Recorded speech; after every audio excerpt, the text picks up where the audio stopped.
Le diable a 1000 visages, mais de tous, celui de la goule est le plus envoûtant. Bien malheureux celui qui en tombe amoureux. Il était une fois un jeune vendeur de poissons qui répondait au nom de Benjamin le Duc. Il travaillait au port avec sa mère Elisabeth qui avait un petit bateau de pêche. Chaque jour, c'était la même routine. On se levait avant l'aube pour retirer les prises des filets, puis on montait l'étal en espérant tout vendre dans la matinée. Elisabeth le Duc n'avait plus connu d'homme depuis la disparition de son mari, et elle s'était bien gardée de parler des circonstances, pour le moins déroutantes, qui entouraient cette disparition. Aussi son fils ne savait-il pas grand-chose sur son père, si ce n'est son nom, Nathaniel l'Ancien, et quelques rumeurs des moins flatteuses. Mais on avait vite oublié Nathaniel l'Ancien et ses mésaventures, ou ses aventures dans les mers des Caraïbes, et Elisabeth avait au fait de reprendre son nom de jeune fille. Mais il est des choses, mes amis, qui vous collent à la peau. Nathaniel l'Ancien avait épousé la piraterie dès l'adolescence et n'avait cessé d'entacher la réputation de son nom et de sa famille. Elisabeth le Duc avait été assez candide pour l'aimer, l'attendre au port des mois durant et lui donner un fils. Depuis, elle se montrait dure et ferme, témoignait rarement ses sentiments et dépensait l'argent de ses maigres recettes avec une parcimonie excessive. Quant à la compagnie des marins, elle ne la tolérait que parce qu'il lui achetait du poisson. Un jour que Benjamin disposait de ses poissons sur un lit de glaçons, tandis que sa mère faisait la sieste sur un banc, un bossu en capuchon lui tendit 2 pièces d'or et déclara à voix basse : « Mon brave, serre-moi donc 2 de tes meilleurs spécimens. » Le jeune Benjamin prit 2 poissons sans hésiter et les accrocha ensemble à l'aide d'une ficelle. Il prit les pièces et tendit le poisson à l'étranger, dont il voyait mal le visage. « Rejoins-moi à 10 heures à la taverne du Filet emmêlé, et je te dirai qui était ton père. » Ce sur quoi l'homme mystérieux disparut dans la foule, qui se pressait déjà pour avoir les meilleures prises. Déconcerté, Benjamin le Duc eut du mal à revenir à ses affaires. Par 2 fois, il servit du thon quand on lui demanda des dorades. Par 3 fois, il rendit un shilling quand il en devait 2. À tel point que sa mère se réveilla et le réprimanda sèchement. « Benjamin, ne dors-tu pas le soir pour être si étourdi le jour? Tu ne voudrais pas devenir comme l'un de ces marins de débauche !» Jamais Benjamin n'avait osé répondre à sa mère, ni même en privé quand il savait pertinemment qu'elle avait tort ou qu'elle s'emportait outre mesure. Il avait toujours considéré qu'elle avait eu son lot de malheur et qu'un fils devait d'aider sa mère sans protester. Parfois, il n'écoutait plus ses sermons et il restait la tête baissée jusqu'à ce qu'elle se calme. Elle finissait par se taire puis déposait un énorme baiser sur sa joue. Alors Benjamin la regardait s'éloigner. Il se disait que ce caractère de cochon allait bien mal avec la silhouette harmonieuse et le visage angélique de sa mère. Mais il préférait qu'il en soit ainsi, car les marins et les malfrats du port l'évitaient au lieu de l'importuner. Encore que sa beauté, mes amis, était telle qu'il n'était pas rare qu'un ivrogne s'aventure à lui pincer les fesses. Ce genre d'inconscient finissait irrémédiablement à la mer. Elisabeth s'en chargeait elle-même, devant les regards amusés de ceux qui la connaissaient. Il valait mieux pour l'ivrogne qu'il sache nager, même en état d'ivresse, sinon on retrouvait un corps inerte au fond de l'eau. Et personne ne venait aider l'ivrogne, oh non, c'eût été se mettre Elisabeth le Duc à dos, et croyez-moi, il n'est aucune femme plus vindicative et tenace qu'Elisabeth le Duc dans ce port. La taverne du Filet emmêlé était sombre, noire comme un bois d'ébène, qu'on disait.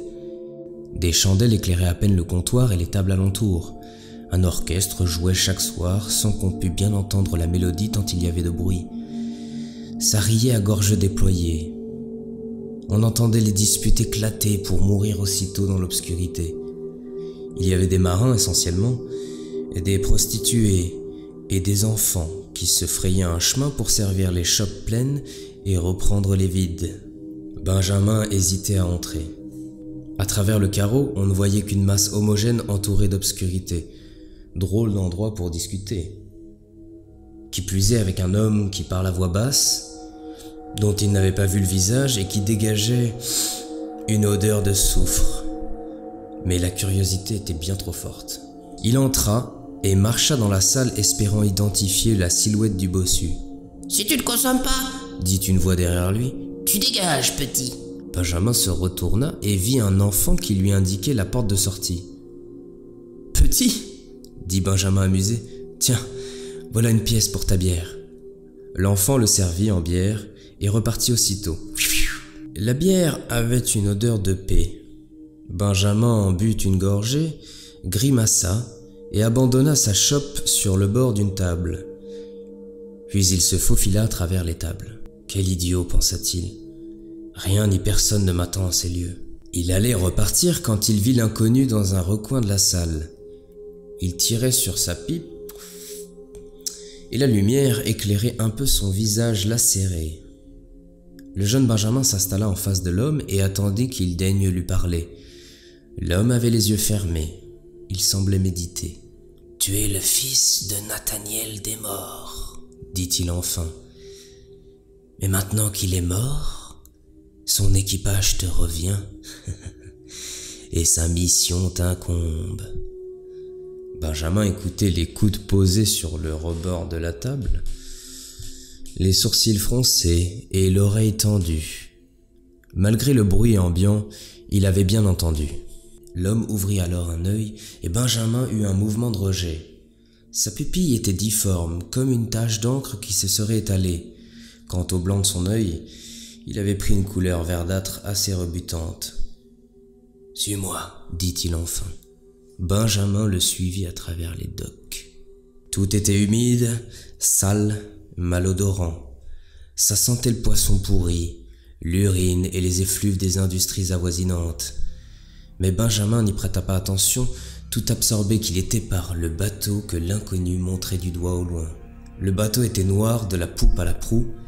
En quelques endroits, il présentait des taches vert émeraude. Benjamin pouvait sentir l'attraction qu'il exerçait sur sa poitrine. Ils s'approchèrent et le jeune Leduc put lire sur le flanc du bateau les restes d'une inscription gravée au couteau. « La Goule ».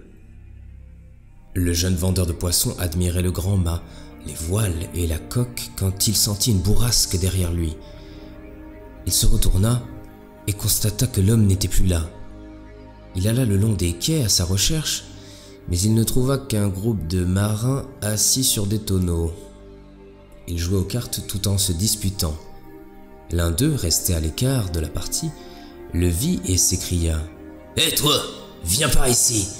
Les autres se retournèrent brusquement vers lui, et l'un d'eux, le plus petit mais aussi le plus trapu, se leva un mousquet à la main.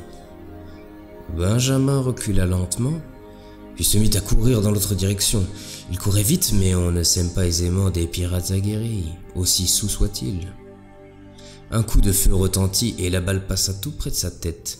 Benjamin s'arrêta net. « Vite tes poches !» dit l'un d'eux qu'on appelait Cornuc. « Oh donc ces belles bottes !» En cet instant, Benjamin ne ressentit aucune peur. Un voile semblait l'envelopper. Il regarda l'air un peu étourdi sur sa gauche. Il était à hauteur du bateau, et il vit qu'un singe le regardait depuis le pont supérieur. « Morbleu !» s'écria un autre, qu'on surnommait l'Intrépide. « Toi donc, si tu ne veux pas mourir !» L'Intrépide posa son canon sur le front de Benjamin, mais ce dernier n'obéissait toujours pas. Il ferma les yeux et attendit. « Si Dieu en a décidé ainsi, pensa Benjamin, qu'ainsi soit-il. » Il sentit le canon s'enfoncer dans la peau de son front, et l'odeur de poudre lui piquait les narines. « Mais quand même, se dit-il encore, j'aurais aimé mourir autre part que sur un quai plein d'urine. » Il sentit soudain que quelque chose grimpait le long de sa jambe, puis dans son dos. Il rouvrit les yeux et n'osa plus bouger en voyant le macaque sur son épaule. L'animal avait repoussé le canon du pirate, et ce dernier n'avait pas protesté. C'est de cette manière, mes camarades, que le jeune Benjamin Desmorts entra dans la piraterie. Cet animal avait eu sur l'équipage l'influence d'un chef de guerre, craint et respecté. Le macaque portait une amulette autour du cou, un détail auquel Benjamin ne prêta guère attention à ce moment-là, et ce n'est que bien plus tard qu'il comprendrait le pouvoir que l'amulette avait sur les hommes et sur son propre destin. Pour l'heure, les pirates étaient frappés de mutisme. Ils regardaient Benjamin avec un mélange de respect et de méfiance, mais aussi de jalousie et peut-être même de haine. Benjamin pouvait voir tout cela dans leurs yeux. Le singe se jeta à terre et prit Benjamin par la main en poussant des petits cris vifs. Il l'entraînait sur la passerelle. Le voici embarqué, enrôlé dans une aventure dont il ne reviendrait pas indemne. Benjamin espérait pourtant revenir au petit matin près de sa mère et reprendre son commerce de poissons. Mais au fond de lui, il savait que sa vie venait de prendre un terrible tournant. L'île de la Goule. Le bateau fendait les flots avec une facilité surnaturelle. Les vagues coulaient le long de la coque et le vent semblait toujours souffler dans le bon sens. Les pirates manœuvraient rarement dans les forts. Le singe, lui, passait entre les rangs de ces hommes vils, sales et encore ivres de la veille. On pouvait alors voir comment il scrutait la mulette. Sans doute espérait-il s'en saisir, mais l'animal était bien trop vif et habile. Benjamin regardait au loin la brume se dissiper, et dans les dernières vapeurs, il aperçut une île aussi noire que le bateau lui-même. Dans l'air flottait un imperceptible parfum de fleurs, mais il n'eût pu dire de quelles fleurs. Quand ils furent assez proches du rivage, Benjamin Desmorts put voir la silhouette d'une femme vêtue tout de noir, à la peau diaphane. Un à un, les pirates retirèrent leurs chapeaux et manœuvrèrent la tête baissée. Certains tremblotaient. Benjamin, lui, n'avait d'yeux que pour cette femme dont il distinguait maintenant les lèvres pulpeuses et rouges comme le sang. Le bateau s'échoua lentement sur le sable et toute la tripulation mit le pied à terre. Les hommes regardaient au sol, sauf Benjamin Desmorts. Il se dit en lui-même : « Sainte Mère, qu'ai-je fait ? Me voilà perdu à des milles du port, devant une créature dont je sens l'envoûtement. » Mais ce fut à peu près la seule pensée rationnelle qu'il eut en cette fin de journée. La femme se tenait là, le torse légèrement bombé, fière et sûre de son charme. Le regard si pénétrant que vous aviez honte de vous. Comme si, à cause de ce regard, tous vos secrets s'étalaient devant vous et à la vue de tous. Mais malgré cette honte, Benjamin tenait le regard. Il tomba irrémédiablement amoureux de la Goule. 2 jours passèrent et Benjamin n'eut pour souvenir que des impressions vagues. Il était étendu sur la plage, défroqué. Il se rappelait avoir dormi auprès d'elle, oui, ça oui, comment l'oublier. Il revoyait en lui l'effroyable orgie à laquelle les pirates s'étaient adonnés avec des femmes qui n'étaient pas d'ici. Mais il n'aurait pu remonter le cours exact de ces nuits endiablées. Soudain, il eut un effroyable sentiment en voyant des chaînes rouillées le long du rivage. C'était le repère de la Goule, l'île aux esclaves. Son père, Nathaniel Desmorts, en avait été l'artisan, et le voilà à nouveau aux prises avec le diable, lié par un pacte de sang transgénérationnel. Il faillit s'évanouir, puis il essaya de courir pour fuir. À ses pieds défilaient les chaînes des esclaves qu'on avait arrachés à leur terre pour les offrir en pâture à la Goule. Il courut des heures sur cette plage sans fin, puis dans les dernières lueurs du soir, harassé par la course et la soif, il la vit. « Benjamin, entendit-il dans le vent, mon amour, ne crains rien, viens à moi car je saurai te consoler. » Autant vous dire, mes amis, que Benjamin était bien mal embarqué. Comble pour un pirate. Il s'avança vers elle, et comme toujours, il succomba à son charme. Où que ses yeux aillent, il trouvait matière à l'amour, ses cheveux si soyeux, si doux, les traits fins de sa narine, cette bouche si sensuelle que vous ne pouviez réfréner l'énergie qui vous prenait au bas-ventre. Son corps était irrésistible. Son cœur l'aimait, autant que sa raison la haïssait, mais la raison est friable, chers amis, et celle de Benjamin Desmorts ne tarda pas à disparaître. Il devint son esclave, celui-là même qui devait parcourir les mers et capturer des hommes et des femmes. Comme toujours, il le ferait par amour. Comme toujours, elle se nourrirait de leur sang. Et comme toujours, Benjamin Desmorts retournerait en mer accomplir le plus macabre trafic que l'humanité ait inventé. L'amulette. Le singe était de toutes les traversées.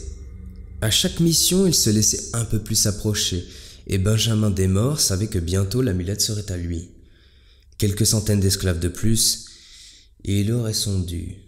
Le village était pauvre et sec, les cases recouvertes de boue et d'un peu de paille protégeaient de la chaleur une trentaine d'hommes, de femmes et d'enfants. Malgré leur sort, ils vivaient en paix, solidaires dans l'adversité. Mais ils vivaient tout de même. Les hommes partaient à la chasse, les femmes allaient chercher de l'eau, parfois à plus de 20 kilomètres de distance, et les enfants, eh bien ma foi, ils suivaient l'exemple de leurs aînés. Il y avait aussi un sage qui était devin et médecin. Il assistait les futures mères dans leur accouchement, conseillait les jeunes sur la chasse au lion, racontait aux enfants des histoires aussi fascinantes que terrifiantes, et ce fut le seul à voir le malheur qui allait s'abattre sur sa tribu, mais il n'en dit rien. Qu'aurait-il pu faire contre ces pirates qui sillonnaient les mers et portaient leur ombre sur tout le littoral et bien loin dans les terres? Ce jour-là, Desmorts avait le sourire aux lèvres, ce qui rendait son dessein un peu plus cruel encore. Un homme qui fait le mal le sourire aux lèvres n'est plus un homme, avait un jour dit le sage devant l'assemblée des enfants assis en arc de cercle. Ce jour-là, ils virent que ces hommes existaient. Le capitaine Desmorts tira sur son sabre et il vint éventrer le vaillant guerrier de 17 ans qui le chargeait avec sa lance. La cruauté de Benjamin Desmorts n'avait d'égal que sa dextérité au combat rapproché. Le village fut réduit en esclavage, comme bien d'autres avant lui. Les villageois abandonnaient en général assez vite. Peut-être espérait-il que le malheur ne dure qu'un temps, quelques jours ou quelques mois. Mais il dura 200 ans, bien après la mort de Benjamin Desmorts et de ses mercenaires, bien après le décès de la goule qu'on pensait immortelle. L'esclavage a soutenu les économies, les nations et les guerres. Il a été le grand sac du monde, la grande honte, celle-là qui vous fait perdre toute foi en l'humanité, en l'autre et en Dieu. Desmorts fils avait enfin terminé son œuvre et ce que son père avait entrepris avant lui. Fournir 1000 esclaves à la goule.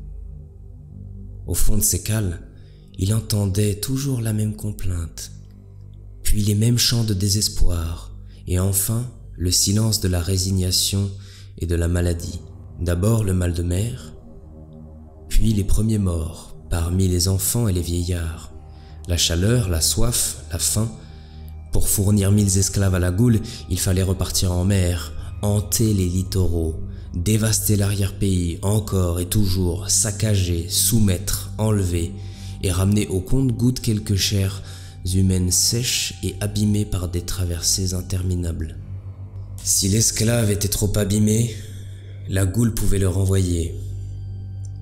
Desmorts l'envoyait alors en pâture à ses hommes. Si c'était un homme, il le tuait à coups de poing. Si c'était une femme, eh bien, je vous épargne la description sordide du sort qu'on lui réservait, à elle ou à ses enfants. Le 1000e esclave était une jeune fille. Ses cheveux crépus avaient pris la terre et le vent pendant 20 jours sans jamais toucher l'eau douce. La goule lui ordonna d'avancer. Derrière la fillette se tenaient Desmorts et ses hommes. Le capitaine avait perdu un œil des suites d'un combat avec un guerrier Songhai. Faible réconfort pour la justice, quand on connaît l'historique de cet homme, autrefois vendeur de poissons auprès de sa mère, et maintenant craint de tous, y compris de la goule. Cette dernière savait qu'il attendait son dû et qu'elle ne pourrait pas le lui refuser. Elle examina la petite fille, puis se leva et la prit dans ses bras. Elle s'avança avec la petite fille jusqu'à Desmorts et lui dit « Pars maintenant, mais reviens-moi vite, car j'ai pour toi d'autres projets. » Le capitaine Desmorts sourit, puis se mit à rire à gorge déployée. Pardon.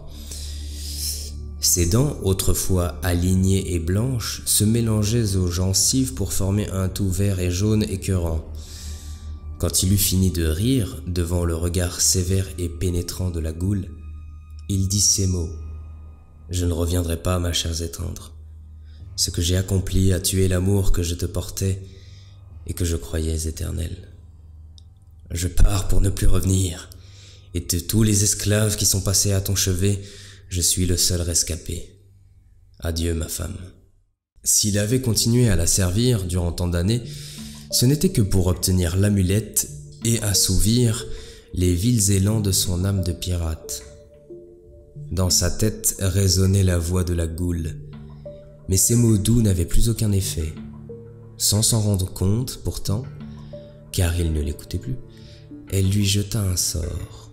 Le singe était sorti de nulle part. Il était monté sur l'épaule de Benjamin Desmorts et avait accroché l'amulette autour de son cou. Benjamin se retourna et sortit d'un pas décidé, suivi de ses hommes. L'or du gouverneur. L'amulette offerte par la goule ne protégeait point des dangers. Elle exauçait les vœux de quiconque la possédait, mais elle faisait aussi son malheur. Depuis le pont supérieur du bateau, le capitaine Desmorts pouvait entendre les cris de désespoir des hommes et des femmes qu'il avait mis au fer. Les enfants, eux, pleuraient un temps, puis s'enfermaient dans un silence noble. Certains mourraient dès le premier soir, dépourvus de leur sang. D'autres seraient souillés des orgies lucifériennes organisées en l'honneur de la goule. D'autres mourraient de faim et de soif, ou de désespoir. Mais Benjamin Desmorts n'avait qu'un désir: partir de par le monde, accomplir son destin de pirate. Il possédait l'amulette, et il était dépourvu de toute pitié. Le monde allait s'incliner sur son passage. Avec quelques hommes, Benjamin Desmorts débarqua dans un port du Nouveau Monde. Là, il tua le gérant d'une taverne et festoya sur place toute la nuit. Il tua un autre homme par orgueil et forniqua avec des femmes qui n'étaient pas en âge. Ivre et rassasié, il brandit l'amulette face à la mer et déclara: « Je fais le vœu de voir le gouverneur et sa femme se prosterner à mes pieds. Après quoi, ils me remettront leur or et je disposerai de leurs appartements. L'armée ne s'opposera pas à mon bon vouloir. Amulette, que ma volonté soit faite. » Il parlait comme ça. Au petit matin, l'un de ses hommes vint le réveiller.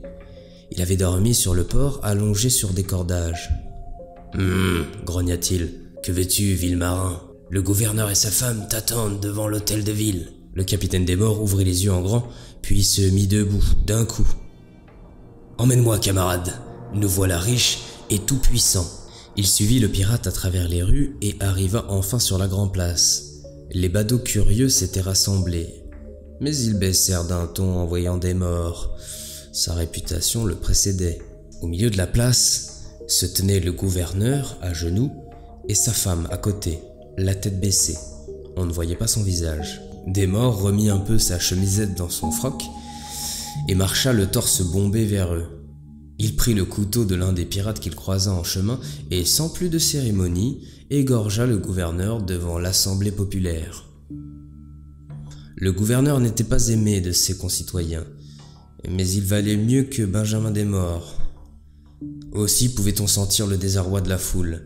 Seule la femme du gouverneur restait impassible. Desmorts se mit à rire en voyant le corps convulsionné du gouverneur se vider de son sang. Alors, dans sa folie et son euphorie, il prit les cheveux de la femme agenouillée. Mais il eut un frisson d'effroi et recula en voyant son visage. Mais la femme le regardait fixement, sans sourciller. C'était sa mère, Élisabeth le Duc. Elle se releva doucement en portant les ourlets que formait sa longue robe et se posta bien droite devant lui. « Comment est-ce possible ?» se dit-il. « Ma mère vend des poissons à des miles d'ici. Ça doit être un sortilège. » Élisabeth le Duc avait bien vieilli. Elle le regardait dans le fond des yeux. On ignore ce qu'elle y vit. Ce que tout le monde sait en revanche, c'est qu'elle le gifla si fort que l'écho partit dans toutes les directions et s'étendit jusqu'au faubourg de la périphérie. Après quoi, elle se mit à vaciller, recula, puis finit par s'évanouir. La gifle avait fait sursauter l'âme de Benjamin Desmorts, et un semblant de conscience était remonté à la surface. Élisabeth le Duc tomba malade et mourut quelques jours plus tard, sans doute du chagrin que lui avait causé son fils. Benjamin Desmorts l'avait fait surveiller par ses hommes, il avait envoyé 4 médecins, mais rien n'y fit. Elle rendit l'âme. Il pleura sa mère, devant les yeux effarés de ses hommes. Comment ce démon pouvait-il pleurer? se demandait-on. Mais Benjamin Desmaures retomba vite dans sa folie meurtrière. Dès le lendemain, il s'installa dans les appartements du gouverneur et fit pendre tous les domestiques au grand chêne. L'amulette faisait son œuvre. Une invasion de chenilles ne tarda pas à rendre les appartements invivables. Desmaures s'empara alors de l'or avec précipitation et remplit ses cales à la va-vite. Désespéré et ivre de courroux, il reprit la mer et bombarda la ville derrière lui. Avec son équipage, il vogua ainsi 4 jours et débarqua dans une ville reconnue pour ses luxueux bordels. L'or ne fut pourtant d'aucune consolation, car le cours chuta brutalement pendant la nuit et l'or ne valait soudain plus rien au matin. Dans les ports de toute la Guyane, on était revenu au troc. « Maudit banquier !» s'écria le capitaine, tandis qu'il vidait ses cales dans la mer. « Vous payerez le prix fort. Parole de Desmaures !» Complètement fou. C'est à cette époque que les banquiers furent les plus vulnérables dans l'histoire moderne. Desmaures les décimait littéralement sur son passage, les jugeant responsables du cours de la bourse et donc de sa faillite. Et pour être sûr de son coup, il tuait les fils de banquiers. Au cas où. C'est aussi à cette époque qu'était née la légende du trésor de Desmaures. Car quelque part dans les fonds marins de Guyane, gisait l'or du gouverneur égorgé. L'escapade chilienne. Une tempête éclata au large des côtes chiliennes. La Goule en avait connu d'autres, mais l'embarcation se retourna d'un coup et le naufrage fut inévitable. Il n'y eut aucun survivant si ce n'est Desmaures, un jeune marin du nom de Lateigne et un chien aveugle. Tous 3 furent rejetés sur le rivage. Desmaures avait tout perdu, si ce n'est l'amulette qu'il avait solidement accrochée autour de son cou. Sans embarcation ni projet de conquête, le capitaine Desmaures ne put convaincre le garçon de le servir à nouveau. Il le laissa finalement partir avec le chien et il les vit disparaître dans la jungle.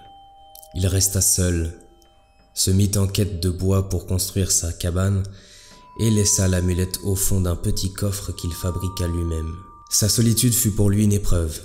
Il eut des pulsions morbides qu'il essaya de noyer dans le rhum, mais le rhum vint à manquer, car il le volait aux habitants alentours qui n'étaient pas nombreux. La vie de pirate lui manquait. Alors il volait et pillait à des miles à la ronde. Sa plus grande fierté, une vieille lunette dérobée à un armateur. Bravo Desmaures, bravo. Un jour il ne tint plus.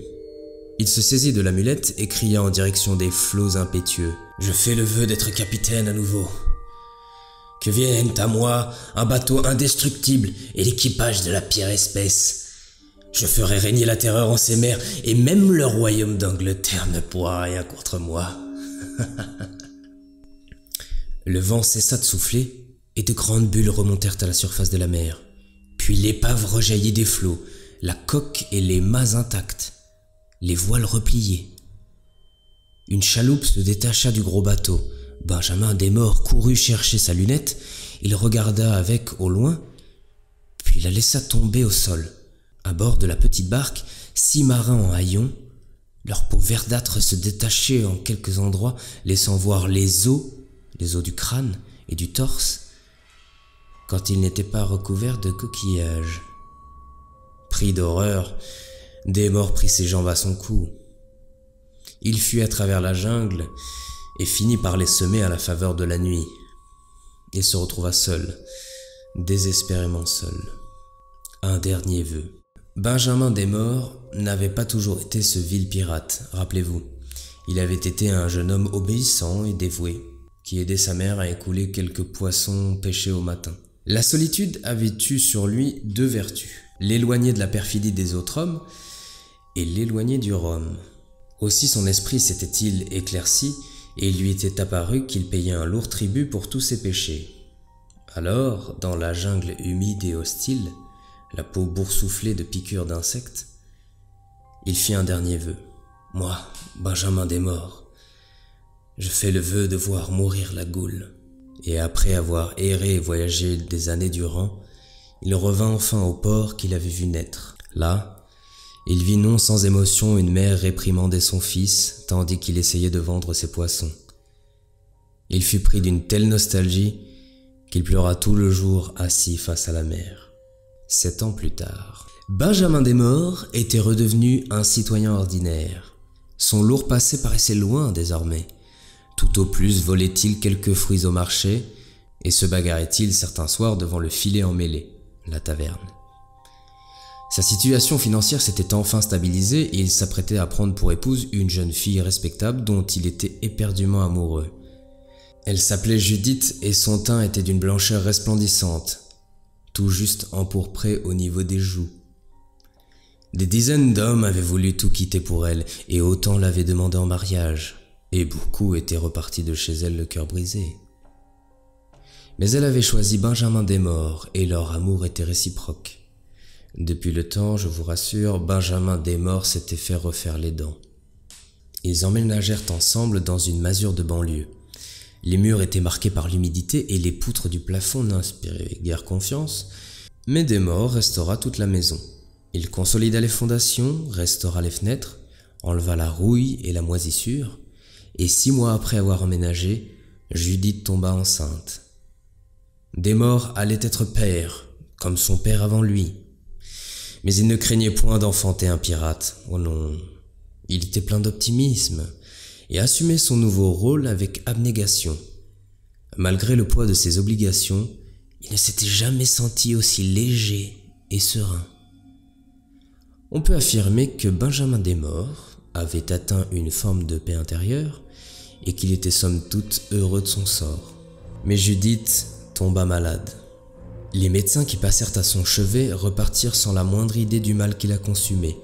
C'était courant à l'époque. Sa peau se creusait horriblement en maint endroit et son joli teint blanc devenait livide. À la veille de sa mort, Judith lui murmura à l'oreille ces paroles insensées. « Pourquoi m'as-tu tué, mon amour? Le Seigneur que je sers voudra venger ma mort. Fuis, mon amour, et sache que je t'ai aimé plus qu'il n'est permis à mon peuple d'aimer. » Elle mourut avec l'enfant, devant lui, ce qui lui causa dans l'instant le plus grand des chagrins. Mais ce chagrin se mua vite en horreur, tandis qu'il vit le visage de sa femme disparaître derrière celui de la goule qui l'avait servi autrefois. De sa bouche entr'ouverte, il put voir 2 longues canines à l'émail éclatant. Desmorts fit un pas en arrière, puis se précipita au dehors. Un soir, tandis que Desmorts errait sans but dans les rues, un homme aux yeux jaunes et délavés le fixa avec une haine rarement vue chez un homme. Et pour cause, cet inconnu essaya de le tuer de ses propres mains. Mais Desmorts parvint à s'en défaire, et il l'étrangla devant tout un groupe d'honnêtes gens.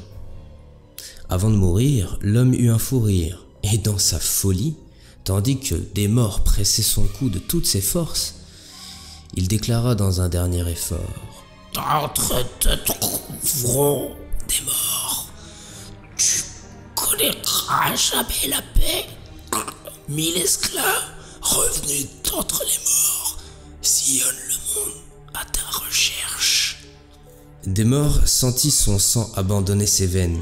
Il serra de toutes ses forces pour faire taire le fou. Mais tuer cet homme n'allait rien changer. Toute une légion d'hommes, de femmes et d'enfants, arrachés à leur terre, 1000 revenants en quête de vengeance, étaient déjà partis à sa recherche. Voilà comment s'achève la fantastique histoire de Benjamin Desmorts. Il jeta au sol l'amulette qui lui avait apporté tant de malheur et partit en courant dans l'arrière-pays. Un inconnu avait assisté au combat des 2 hommes. Il pencha son dos bossu pour ramasser l'amulette et regarda Desmorts disparaître au loin. C'était l'homme qu'il avait rencontré jadis au filet emmêlé. Il y a de ça donc bien longtemps. L'inconnu se mit à rire, puis posa une main sur le front du défunt. Le cadavre se mit à trembler, puis l'homme revint à lui en inspirant d'un coup. « Cours, mon vieil ami » dit l'inconnu entre ses dents pointues à l'endroit de Desmorts, tandis que le revenant se levait doucement. « Cours, mon vieil ami. 1000 connaissances souhaitent te revoir. » Cet homme, mes amis, vous vous demandez sans doute qui c'était. Cet homme n'était autre que le diable en personne.